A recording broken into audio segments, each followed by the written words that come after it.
Bapak Ibu Saudara yang barusan minggu lalu ikut retreat encounter, saya ada firman Tuhan buat saudara dan buat kita semua. Di Lukas 4, pencobaan di padang gurun, Lukas 4 ayat 1 saya bacakan buat saudara. Yesus yang penuh dengan Roh Kudus kembali dari sungai Yordan lalu dibawa oleh Roh Kudus ke padang gurun. Oke. Di situ ia tinggal 40 hari lamanya dan dicobai iblis.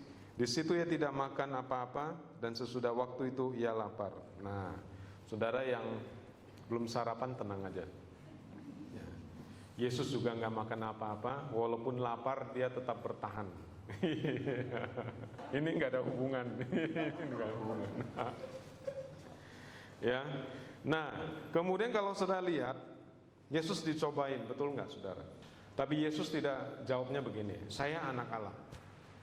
Saya berkuasa atas engkau iblis, ya, pergi dari hadapan saya. Enggak langsung begitu. Walaupun ada ayat yang Yesus bilang enyahlah dari hadapanku. Nah, Yesus selalu mengutip firman Tuhan. Amin. Walaupun dia sendiri adalah firman. Dia sendiri ada Tuhan. Betul nggak saudara? Dia bisa bilang saya ini Tuhan. Ya, nggak butuh pencobaan. Ya, dia usir aja pergi tuh roh jahat, iblis. Betul nggak saudara? Nah, Bapak Ibu Saudara, ketika kita selesai ikut retreat encounter, apalagi sesi terakhir, ya, kepenuhan Roh Kudus, ya, baptisan Roh Kudus. Habis baptisan Roh Kudus, lalu kepenuhan Roh Kudus, betul ya? Nah, baptisan Roh Kudus dan kepenuhan Roh Kudus itu dua hal yang berbeda. Ya, baptisan Roh Kudus itu terjadi sekali. Roh Kudus turun atas saudara. Amin, saudara. Kalau saudara baca di dalam Perjanjian Baru, kepenuhan Roh Kudus itu Alkitab bilang hendalah engkau selalu penuh dengan Roh Kudus. Paulus ngomong kepada jemaat, ya, para jemaat, dia bilang begini, hendaklah engkau selalu penuh dengan Roh Kudus. Jadi apa yang terjadi di RE hari kedua bagian terakhir, kita memuji menyembah Tuhan gitu ya, saudara, itu mesti terjadi sering, setiap hari bahkan. Amin, saudara. Karena Tuhan minta kita hendaklah selalu penuh dengan Roh Kudus. Dan itu seiring dengan kegiatan kita, yaitu 1 jam bersama dengan Tuhan plus baca firman Tuhan, ya. Kalau dihitung bisa 1,5 jam, bisa sampai ya minimal 1,5 jam. Nah, 1,5 jam itu sebenarnya kalau benar-benar dilakukan saudara, itu luar biasa. Amin, saudara. Jadi kita perlu bertumbuh di dalam Tuhan. Amin. Nah, pertanyaan saya, apakah setelah saudara dibaptis Roh Kudus, berbahasa roh, dipenuhi Roh Kudus, urusan selesai? Tidak ada roh jahat lagi? Enggak, saudara. Di Alkitab justru dikatakan Yesus yang penuh dengan Roh Kudus kembali dari sungai Yordan, dibawa Roh Kudus kemana saudara? Padang gurun. Justru ketika kita setelah dibaptis Roh Kudus dan penuh Roh Kudus, kita siap menghadapi semua kuasa kegelapan, semua kuasa gelap yang mengganggu kita, yang menguasai kita. Amin, Bapak Ibu Saudara. Jadi itu bukan akhir. Retreat encounter itu bukan akhir, tapi itu permulaan. Itu kalau lari baru start, baru mulai lari, saudara. Amin, saudara. Walaupun saudara banyak sekali diusir, misalnya roh jahat dan lain-lain, saudara mengampuni dan sebagainya. Oke. Saudara, habis retreat encounter kita masih hidup di dunia, betul nggak? Betul nggak, saudara? Nggak ke surga langsung kan? Ada yang mau ke surga langsung? Ya, walaupun saudara kita mau ke surga, tapi nggak ada yang mau buru-buru, betul nggak? Ada yang mau buru-buru? Nggak ada yang mau buru-buru ya. Nggak ada yang mau buru-buru saudara. Kita masih hidup di dunia, kita masih berurusan dengan orang lain ya. Jadi masih bisa timbul ini nggak saudara? Kepahitan. Jangan kasih. Bisa tapi jangan kasih. Amin saudara. Jangan kasih saudara. Oleh karena itu kita mesti baca firman dan bertumbuh di dalam Tuhan. Amin Bapak Ibu. Jangan kasih saudara. Nah, Alkitab mengatakan dia dicobai. Setelah pencobaan itu, Lukas 4 ayat 13, sesudah iblis mengakhiri semua pencobaan itu, ia mundur daripadanya dan menunggu waktu yang baik. Lukas 4 ayat 14, dalam kuasa roh kembalilah Yesus ke Galilea dan tersiarlah kabar tentang dia di seluruh daerah itu. Sementara itu ia mengajar di rumah-rumah ibadat di situ dan semua orang memuji dia. Amin saudara. Baru dalam kuasa roh Tuhan Yesus melayani. Justru setelah kita dibaptis Roh Kudus, berbahasa roh, dipenuhi dengan Roh Kudus, saudara, kita dipersiapkan untuk menghadapi semua tantangan dan kuasa kegelapan. Amin saudara. Amin. Jadi saudara, retro encounter itu bukan akhir, itu permulaan. Makanya setelah retro encounter, kita dorong saudara-saudara untuk apa? Masuk dalam sebuah komunitas. Amin. Dan saudara, saya kasih tahu, di dunia ini nggak ada komunitas yang sempurna. Kalau saudara cari yang sempurna, malaikat. Tapi malaikat jangan gabung sama grupnya malaikat saudara. Bikin salah, saudara baca perjanjian lama, bikin salah mati loh. Jangan sama malaikat, sama manusia yang tidak sempurna, gak masalah selama kita bersama dengan Tuhan. Amin saudara. Kita perlu masuk dalam sebuah komunitas dan bertumbuh di sana. Saudara perlu berada dalam pemuritan. Amin saudara. Perlu dalam sebuah pemuritan. Amin. Kenapa saudara? Karena kadang kita tidak tahu apa yang kita lakukan itu benar apa enggak. Pemurid saudara akan menolong saudara. Amin saudara. Jadi justru setelah retreat encounter kita perlu gabung ke sebuah komunitas dan bertumbuh di sana. Dan jangan kendor. Jangan kendor. Ya. Penginjilan jalan saudara. Saudara, apa yang saudara alami di dalam retreat encounter, saudara perlu share, saudara. Perlu cerita ke orang. Amin saudara. Kesaksian hidup itu kuat saudara. Kesaksian hidup itu penting. Apa yang saudara alami, saudara bagi hidup saudara dengan orang lain. Amin saudara. Cerita supaya apa? Supaya mereka juga diselamatkan saudara. Amin saudara. Supaya mereka juga dijamah dan hidupnya berubah, bukan cuma kita. Amin. Ketika saudara yang sudah dipulihkan Tuhan mulai melangkah lagi saudara, saudara mulai bertumbuh. Amin saudara. Pertumbuhan bisa berhenti kalau kita enggak keluar, kalau kita enggak menjangkau saudara. Serius loh. Karena kita akan melihat ke diri sendiri terus. Masalah saya apa? Kekurangan saya, masalah saya dan sebagainya. Semuanya saya saudara. Tapi ketika saudara mulai menginjil, melayani orang lain, memuridkan orang, hidup kita mulai berubah. Karena kita mulai melihat orang lain. Amin saudara. Memperhatikan kepentingan orang lain, kebutuhan orang lain, apa yang dia perlu kita bantu. Amin saudara. Jadi kita nggak melihat ke diri sendiri terus. Kehidupan yang egois dan berbahaya saudara. Kita melihat ke diri sendiri terus. Saudara, hidup ini selama kita hidup di dunia, problem nggak selesai loh saudara, serius. Masalah itu nggak ada yang bisa selesai.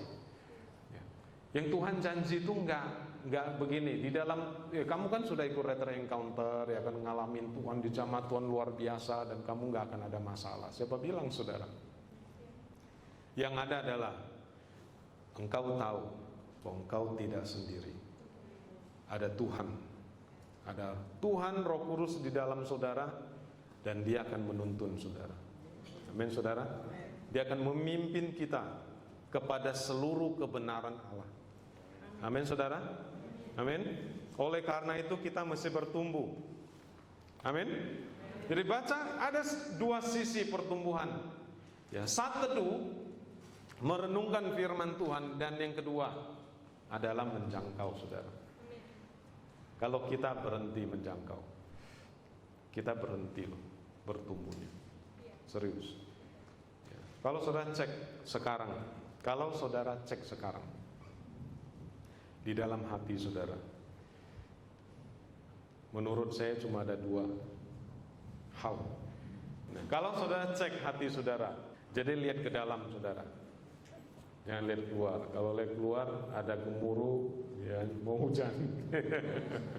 Coba saudara lihat ke dalam hati saudara. Lihat kedalaman hati saudara, apa yang ada di dalam hati saudara. Cuma ada dua, masalah dengan orang lain, dengki atau apapun. Oke. Kalau kita nggak menjangkau. Yang kedua, api menjangkau orang lain, api untuk melihat hidup orang lain berubah. Betul nggak, saudara? Yang pertama itu nggak ada. Luka masa lalu bisa muncul terus, ya kan? Nggak kelar-kelar, saudara. Ketika apa? Ketika kita berhenti menceritakan kesaksian hidup kita, jamahan Tuhan. Amin, saudara. Coba saudara lihat di dalam hati saudara. Itu doang.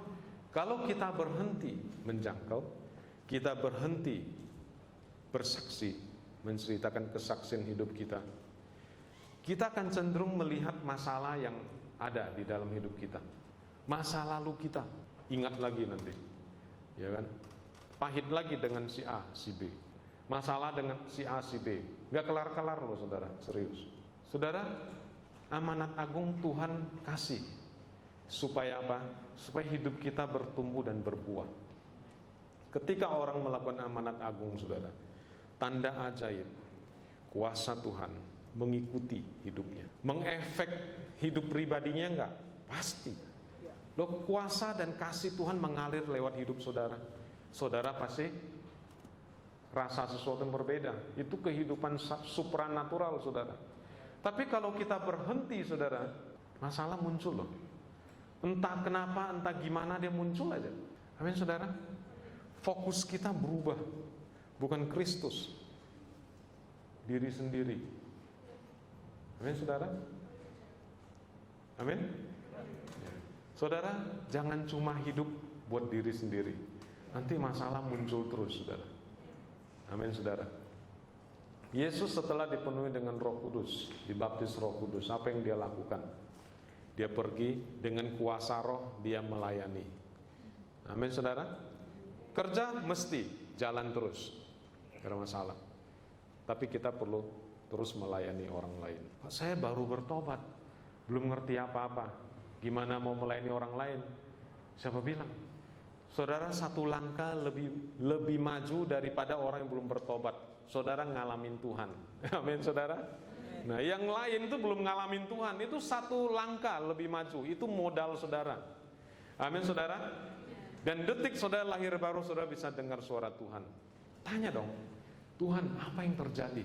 Saya harus gimana dalam hati? Kalau saudara lagi di tempat melayani orang dan sebagainya, tanya. Jangan diam aja, saudara. Ya, Tuhan akan bicara. Ya, saudara perlu tanya juga. Amin, saudara. Saudara mulai belajar mendengarkan suara Tuhan buat melayani orang lain. Amin, saudara. Ingat, saudara, kalau kita berhenti menceritakan kesaksian hidup kita ke orang lain, saudara, penginjilan itu simpelnya ya, simpelnya, jangan dibikin susah. Ceritakan aja apa yang Tuhan perbuat dalam hidup saudara. Itu aja, saudara. Amin, saudara. Ke orang lain. Dan saudara nggak sendiri kan? Ada komunitas yang bersama dengan saudara, yang support saudara. Amin, saudara. Jadi ingat, saudara, kalau saudara cek dalam hati saudara, entah kalau nggak sekarang, saudara pulang ke rumah lagi saat teduh cek. Kita akan bergelut dengan masa lalu kita dan masalah yang ada dalam hidup kita. Kalau kita nggak pergi. Tapi kalau kita pergi, saudara, kita layanin orang. Kalau saudara saat teduh, yang ada di dalam apa? Api. Gimana melayani orang itu, mendoakan orang itu. Amin, saudara. Ya. Tuhan Roh Kudus apa yang harus dilakukan terhadap orang itu. Amin. Amin saudara. Ini simple tapi penting saudara. Kalau hidup kita mau terus berbuah, mau maju saudara, jangan berhenti. Amin. Jangan berhenti. Tempat yang paling bagus, front line saudara. Amin. Di depan medan pertempuran, itu tempat yang paling bagus untuk kita bertumbuh. Amin saudara. Karena apa? Karena di sana kasih Tuhan bekerja, dicurahkan. Karena di sana kuasa Tuhan bekerja. Karena di sana mukjizat Tuhan bekerja. Amin saudara. Karena di sana semua kebesaran kemuliaan Tuhan itu bekerja. Karena Tuhan punya hati buat dunia ini. Amin saudara. Karena Matius 28 dan Markus 16, jadikan semua bangsa muridku. Dan Tuhan yang berjanji, tanda-tanda ini akan menyertai engkau saudara. Amin saudara. Saudara mau hidup saudara dipenuhi dengan kemuliaan Tuhan, tanda ajaib dan mukjizat. Mau saudara? Pergi saudara. Amin. Bersaksi aja. Saya nggak bisa kupas firman dan sebagainya, nggak usah pusing mengenai kupas firman. Bersaksi mengenai hidup saudara. Apa yang Tuhan kerjakan dalam hidup saudara, di retreat encounter dan di dalam hidup saudara. Amin saudara. Jadi itu penting saudara. Setelah retreat encounter, saudara mulai pikiran terbuka. Hidup ini bukan cuma sekedar urusan jasmani, tapi rohani. Amin. Kita punya musuh yang sudah dikalahkan, tapi dia juga tidak mau mundur begitu aja. Amin. Kita justru dipersiapkan buat menghadapi itu. Amin saudara. Amin. Nah itu pesan saya buat saudara. Nah hari ini kita akan melihat firman Tuhan bahwa kesembuhan, kelepasan itu adalah kehendak Tuhan. Sakit penyakit itu bukan kehendak Tuhan. Ibrani 12 ayat 6. Karena Tuhan menghajar orang yang dikasihinya dan yang menyesah orang yang diakuinya sebagai anak. Jika kamu harus menanggung ganjaran Allah memperlakukan kamu seperti anak, di manakah terdapat anak yang tidak dihajar oleh ayahnya. Oke. Kalau saudara lihat ayat 6, karena Tuhan menghajar orang yang dikasihinya. Ada orang yang pakai ayat ini dan ngomong begini, tuh, Tuhan menghajar dengan sakit penyakit, dengan kecelakaan, supaya dia sadar dan berbalik kembali. Siapa bilang saudara? Di dalam bahasa aslinya, Alkitab ini ditulis, Perjanjian Baru itu ditulis dalam bahasa Yunani, Greka, saudara. Dalam bahasa aslinya, kata menghajar itu artinya castening. Castening itu artinya to child train, to educate, mendidik anak. Semua orang tua mendidik anak. Salah satunya kirim mereka ke sekolah. Pernah nggak orang tua ngomong ke guru di sekolah, ini anak kalau nggak mau mendengar, cungkil keluar matanya. Kalau nakal, patahin kakinya. Ya. Kasih kanker. Ada saudara? Nggak ada saudara. Nggak ada kan? Nggak ada. Lalu kenapa kita bisa punya pikiran seperti itu? Kita mendidik, ya kan? Tuhan mendidik kita, bapak dan anak, ya, dengan cara kirim penyakit. Mungkin karena saudara baca firman Tuhan Perjanjian Lama. Ketika bangsa Israel keluar dari Mesir, ketika mereka nggak taat, dipagut ular, Tuhan kirim ular tedung. Itu Tuhan kirim ular tedung ke tengah-tengah bangsa Israel. Yang mati digigit banyak. Berapa puluh ribu orang. Habis itu karena mereka memberontak, ya kan? Tuhan kirim penyakit sampar. Lalu ada orang yang menentang kehendak Tuhan.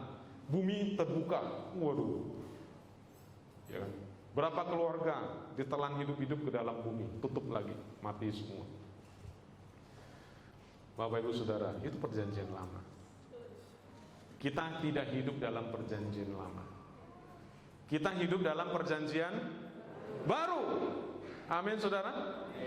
Kalau memang sakit penyakit, ya, siksaan roh jahat itu dari Bapa di surga, di dalam Perjanjian Baru, Tuhan Yesus nggak akan datang dan menyembuhkan. Oh, kalau menyembuhkan kan Bapa di surga lagi mendisiplin orang itu kasih sakit penyakit, ngapain disembuhin? Biar disiplinnya kelar dulu dong. Ya kan?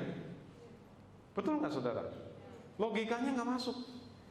Tapi Yesus datang ke dunia, ada dua hal yang sangat mencolok yang dia lakukan: menyembuhkan orang sakit dan mengusir setan. Betul nggak saudara? Betul nggak saudara? Betul ya? Alkitab mencatat semua orang yang datang kepada Yesus tidak ada yang tidak sembuh. Semuanya sembuh, saudara.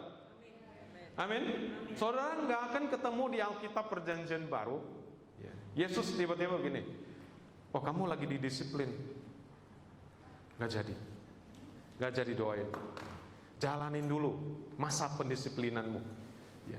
3 tahun lagi, habis itu kamu akan sembuh. Ada begitu, saudara? Nggak ada.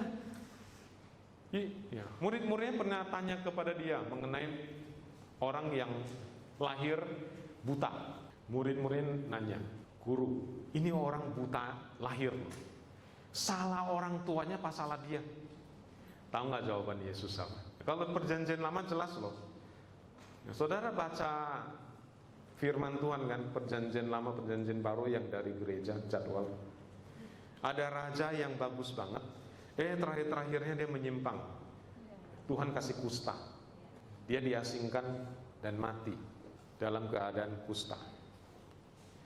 Lalu saudara pikir, ya Tuhan kasih kusta tuh, jangan-jangan saya nggak taat, Tuhan kasih kusta juga, saudara. Beda, saudara. Tahu jawaban Yesus apa? Murid-muridnya nanya kan, guru, ini orang lahir buta, salah bapaknya atau salah dia? Yesus menjawab begini, bukan salah bapaknya, bukan salah dia, tapi pekerjaan Tuhan harus dinyatakan. Amin, saudara. Yesus menyembuhkan dia. Pekerjaan Tuhan harus dinyatakan itu apa, saudara? Kesembuhan, saudara. Amin, saudara. Kesembuhan, kelepasan. Saudara bisa bertanya, loh kok Perjanjian Lama sama Perjanjian Baru beda? Yang membedakan Yesus Kristus. Perjanjian Lama sampai kepada salib Kristus berubah sebagian. Menghormati orang tuanya tetap, saudara. Serius. Mengenai sakit penyakit semua berubah. Amin, saudara. Oleh karena itu kita di gereja bikin jadwal baca Alkitab. Itu bukan Perjanjian Lama gitu ya, habis itu baru Perjanjian Baru. Wah, saudara, Perjanjian Lama itu 75%. Kalau saudara baca Kejadian sampai kita Wahyu itu 1 tahun, Januari sampai Desember, berarti 3/4 dalam 1 tahun itu berarti 9 bulan. Saudara baca Perjanjian Lama, nanti ujungnya baru baca Perjanjian Baru. Oh, bahaya, saudara. Pikiran kita bisa Perjanjian Lamanya, kita bisa pikirannya Tuhan itu menghukum. Serius loh, saudara. Makanya saudara baca Perjanjian Lama, ada Perjanjian Barunya. Kenapa, saudara? Saudara, kita nggak hidup di dalam Perjanjian Lama. Saudara hidup dalam Perjanjian Baru. Amin, saudara. Ketika Yesus mati di kayu salib, saudara, itu tirai yang memisahkan ruang kudus dan ruang maha kudus terbelah 2. Serius loh, saudara. Dulu hanya imam besar agung yang boleh masuk 1 kali setahun, itu pun dia mesti bersih. Kalau salah, mati di dalam, saudara. Mati di dalam, ditarik keluar, kakinya diikat pakai tali, saudara, ditarik keluar. Kalau kelamaan nih, nggak ada suara, lama, nggak ada tanda-tanda kehidupan, tarik keluar, mati berarti di dalam. Kenapa? Orang nggak boleh sembarang masuk, saudara. Imam besar aja loh, yang bukan imam besar masuk ke dalam mati juga. Yang mau nolong dia mati juga, saudara. Benar nggak, saudara? Tirai bait suci yang memisahkan ruang kudus dan maha kudus terbelah 2. Oleh karena darah Yesus, kematian Yesus di kayu salib, semua orang yang bisa percaya kepada Yesus bisa masuk ke ruang Maha Kudus. Ketemu Allah yang menciptakan langit dan bumi. Ketemu kasih karunia. Amin, saudara. Ketemu anugerah, ketemu mercy, saudara. Ketemu favor, kemurahan Tuhan. Amin, saudara. Setiap kita bisa berkomunikasi sama Tuhan. Zaman dulu enggak kok. Ya, raja mesti cari nabi. Serius, saudara. Raja harus cari nabi. Harus nanya. Di dalam perjanjian baru semua berubah. Saudara bisa masuk ke ruang Maha Kudus. Amin, saudara. Anytime, saudara. Setiap waktu. Amin. Jadi saudara, ini penting. Saudara, kita tidak hidup dalam perjanjian lama. Kalau saudara baca perjanjian lama tanpa pengertian perjanjian baru, tanpa disingkapkan, waduh. Makanya di dalam gereja Tuhan sedikit mukjizat kesembuhan. Kenapa? Karena pikiran saudara, sakit itu disiplin dari Tuhan. Ya kalau disiplin dari Tuhan, apa yang didoakan? Amin, saudara. Itu salah besar loh. Di Alkitab dikatakan di Ibrani 12 ayat 6, karena Tuhan menghajar orang dikasihinya, ia menyesa orang yang diakuinya sebagai anak. Amin, saudara. Itu bukan kirim sakit penyakit. Amin. Tuhan mendidik kita nggak caranya begitu, kirim sakit penyakit. Amin, saudara. Oke. Yang kedua, Roma 8 ayat 17. Dan jika kita adalah anak, maka kita juga adalah ahli waris. Maksudnya orang-orang yang berhak menerima janji-janji Allah yang akan menerimanya bersama-sama dengan Kristus. Yaitu jika kita menderita bersama-sama dengan Dia, supaya kita juga dipermuliakan bersama-sama dengan Dia. Ada orang bilang, tuh menderita. Sakit menderita enggak, saudara? Sakit menderita enggak, saudara? Ada yang sakit tidak menderita?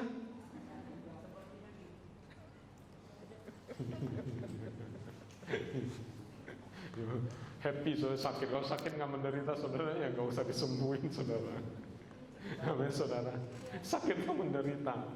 Ya. Karena sakit menderita, orang baca firman Tuhan ini, akhirnya dia langsung bilang, oh menderita bersama dengan saya, tahan, saya jalanin sakit saya menderita bersama dengan Tuhan.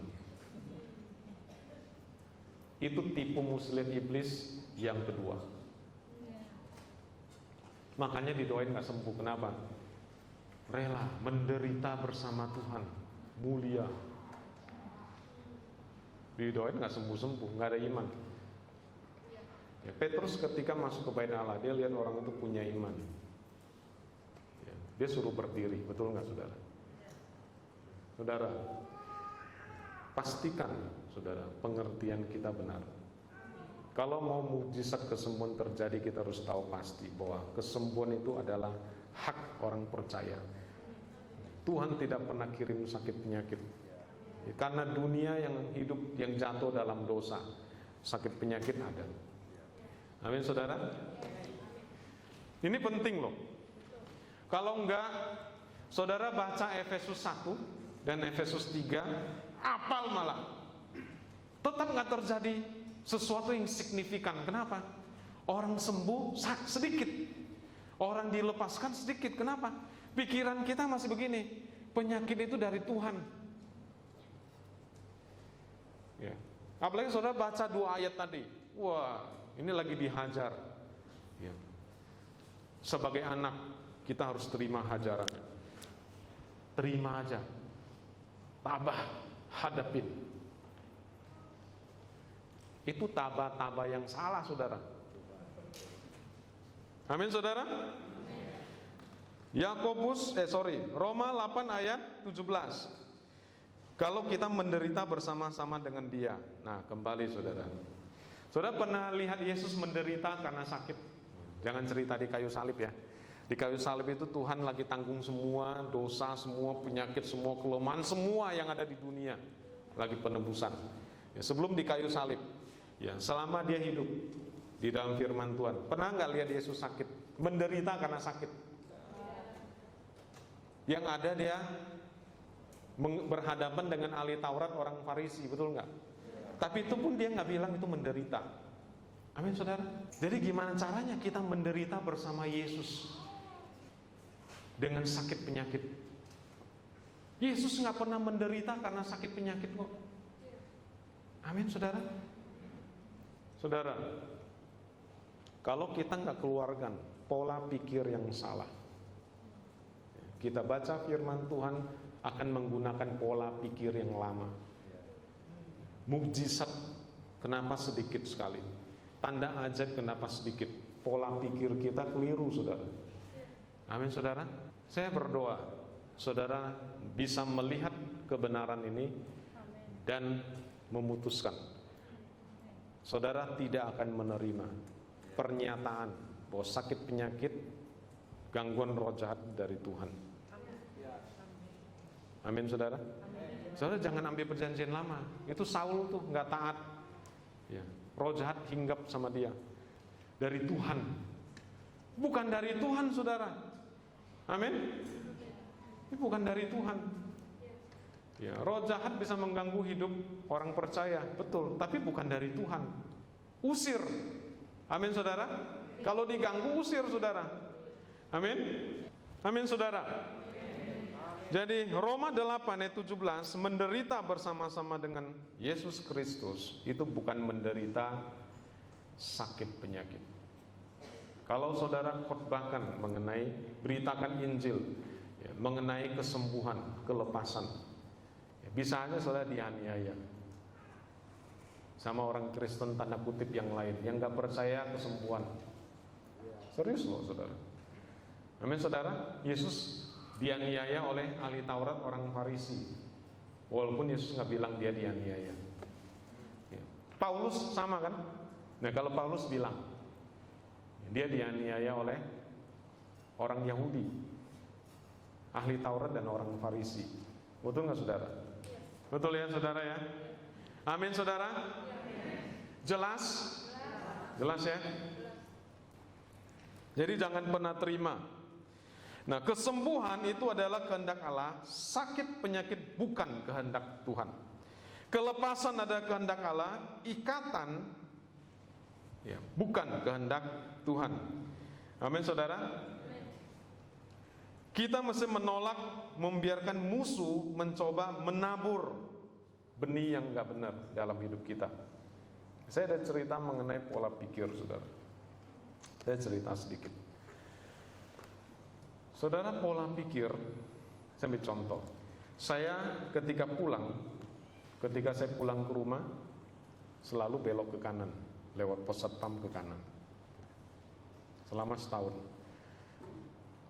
Satu hari saya pindah, karena sudah selesai renovasi, saya pindah. Entah kenapa, pulang bisa ke kanan lagi. Harusnya ke kiri. Itu namanya alam bawah sadar, lagi bekerja. Saudara, kata hasil penelitian 95% atau bahkan lebih ya, aktivitas kita yang lakukan adalah alam bawah sadar. Serius loh ya. Pertama, saudara kalau makan pernah meleset nggak? Makan harusnya ke mulut, meleset gitu, ke hidung. Pernah nggak? Nggak pernah kan? Walaupun sambil lihat handphone, betul nggak? Sambil lihat handphone gitu makan, nyasar gitu. Lagi nggak konsen nyasar. Walaupun saudara nggak konsentrasi makan saudara konsentrasi lihat handphone. Saudara makan nggak pernah nyasar. Karena yang lakukan itu apa saudara? Alam bawah sadar, pola pikir. Orang yang belajar bawa mobil, pertama kali mati mesin, betul nggak? Apalagi yang ada kopling, gas kopling salah masuk, wah kacau. Mau jalan, jadi antara gas, kopling sama rem itu kan harus fokus pertama kali ya. Kadang mati mesin lah dan sebagainya. Pertanyaan saya, kalau sudah 2 tahun nyetir, 3 tahun nyetir, mikir lagi nggak kayak pertama? Sambil ngebut, saudara, bisa turun gigi, naik gigi semua. Gas rem nggak pernah meleset, kopling nggak pernah meleset. Ya. Betul nggak saudara? Nah yang melakukan itu apa saudara? Alam bawah sadar. Amin saudara. Kata ilmu pengetahuan, autopilot, pola pikir. Makanya Alkitab bilang, renungkan firman Tuhan siang dan malam, supaya hidupmu berhasil, perjalananmu beruntung. Supaya engkau bertindak hati-hati terhadap yang tertulis. Amin. Renungkan firman Tuhan siang dan malam. Orang yang merenungkan firman Tuhan siang dan malam, ya seperti pohon yang ditanam di tepi aliran air, yang menghasilkan buahnya pada musimnya, yang tidak layu daunnya, apa saja yang diperbuatnya berhasil. Amin, saudara. Kita renungkan firman Tuhan, saudara, supaya pola pikirnya berubah, saudara. Amin, saudara. Supaya pola pikir berubah, serius. Ya. Jadi pola pikir nggak bisa berubah dengan sekedar saudara tahu firman Tuhan. Harus direnungkan. Pola pikir yang lama nggak bisa dikeluarin dengan gini, keluar gitu, keluar. Nggak bisa, saudara. Saudara harus masukin pola pikir yang baru. Amin. Dengan cara merenungkan firman Tuhan. Amin, saudara. Merenungkan firman Tuhan itu beda dengan baca firman Tuhan, saudara. Saudara baca, saudara masukin firman Tuhan, ya, nyimpen. Merenungkan firman Tuhan itu proses lagi merubah pola pikir. Metanoia, pembaharuan pikiran. Amin, saudara. Kapan terakhir saudara merenungkan firman Tuhan? Gak usah jawab sekarang, saudara. Jawab dalam hati saudara di rumah. Mari kita mulai merenungkan firman Tuhan. Setiap hari kita nonton TV, kita dapat berita dari luar, itu membentuk kita punya cara berpikir, saudara. Itu membentuk pola pikir, yaitu apa? Sakit penyakit dari Tuhan. Orang kalau sakit, ya, kalau meninggal dunia, ya, entah kenapa, orang kalau meninggal dunia selalu dibilang, sudah waktunya Tuhan, sudah waktunya. Saya mau nanya sama saudara yang ada di sini semua, apakah setiap orang meninggal itu adalah sudah waktunya? Belum tentu, saudara. Amin, saudara. Orang yang mati kecelakaan sudah waktunya. Emang Tuhan kasih kecelakaan? Kamu ya nanti kalau mau mati kecelakaan. Kamu ya nanti kalau mau mati kanker. Ada nggak? Nggak ada, saudara. Lalu kenapa setiap kali orang meninggal waktunya? Sudah waktunya. Siapa bilang, saudara? Betul nggak, saudara? Amin? Belum tentu. Ada sebuah gereja di Texas, ya, pendetanya Kenneth Hagin. Satu gereja, saudara, selama dia hidup nggak ada satu orang pun yang mati karena sakit dan kecelakaan. Semuanya lanjut usia. Serius, saudara. Amin, saudara. Semua lanjut usia. Ketika lanjut usia itu pun meninggalnya bukan sakit, meninggal gitu aja. Amin, saudara. Meskipun kita doakan orang, belum semua sembuh. Amin. Bukan berarti sakit penyakit dari Tuhan. Bukan berarti setiap orang yang meninggal sudah waktunya Tuhan. Amin, saudara. Amin. Ini penting loh. Gara-gara kita dengar banyak orang ngomong aja. Nah, orang yang pingsan, air putih, air putih. Padahal bukan air putih, air bening. Karena dulu orang pingsan panggil dukun, dukun pakai air putih, didoain jampi-jampi kasih air putih. Orang pingsan jangan dikasih air putih, bukan air bening, saudara. Ya. Karena ternyata hasil penelitian dikasih malah mati loh. Karena orang yang lagi pingsan, lidahnya itu ototnya itu lemes, mundur ke belakang menekan saluran pernapasan. Jadi dia harus berada di posisi yang pas supaya dia bisa bernapas. Saudara kasih air, tambah menghalangi, nggak bisa napas. Mati, saudara. Mati di tengah jalan menuju rumah sakit bukan karena penyakitnya, karena nggak napas. Gara-gara apa? Air putih, air putih. Maksud saya gini, apa yang kita lihat sehari-hari di TV, apa yang kita dengar sehari-hari, itu membentuk pola pikir kita, saudara. Kita harus merubah pola pikir itu dengan cara merenungkan firman Tuhan. Amin, saudara. Yosua 1 ayat 8, renungkan firman Tuhan siang dan malam supaya hidupmu berhasil dan kau beruntung. Jangan sampai hidup kita gagal dan kita sial. Kebalikannya kan gitu. Ya, hidupmu berhasil dan kau beruntung. Kalau tidak berhasil berarti gagal. Lawan dari beruntung apa? Sial. Mau saudara hidup kita sudah gagal, sial pula? Lihat hidupnya itu, gagal aja dan sial dia. Waduh, gak ada yang mau saudara, saya juga gak mau. Amin saudara. Lalu apa yang kita harus lakukan? Renungkan firman Tuhan siang dan malam. Amin saudara. Amin. Renungkan firman Tuhan siang dan malam. Jadi kalau saudara lihat hidupmu, hidup kita, saudara evaluasi pertumbuhannya lambat, malah kayak mundur, kemungkinan besar gak merenungkan firman Tuhan. Itu aja. Karena Tuhan kan tidak mungkin mengingkari firman-Nya. Betul ya saudara ya? Nah, saudara coba ikutin bersama-sama dengan saya. Kesembuhan adalah kehendak Allah. Sakit penyakit bukan kehendak Allah. Kelepasan adalah kehendak Allah. Ikatan bukan kehendak Allah. Saya menolak membiarkan musuh mencobai saya untuk menerima sakit dan ikatan adalah dari Tuhan. Saya tolak dalam nama Yesus. Amin saudara. Setan adalah penyebab sakit. Ayo ikutin saudara. Setan adalah penyebab sakit. Allah telah menentukan kita untuk melawan sakit penyakit. Amin saudara. Oke. Amin saudara.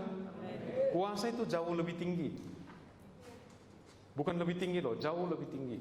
Dan bukan hanya di dunia ini, tapi juga di dunia yang akan datang, di kekekalan.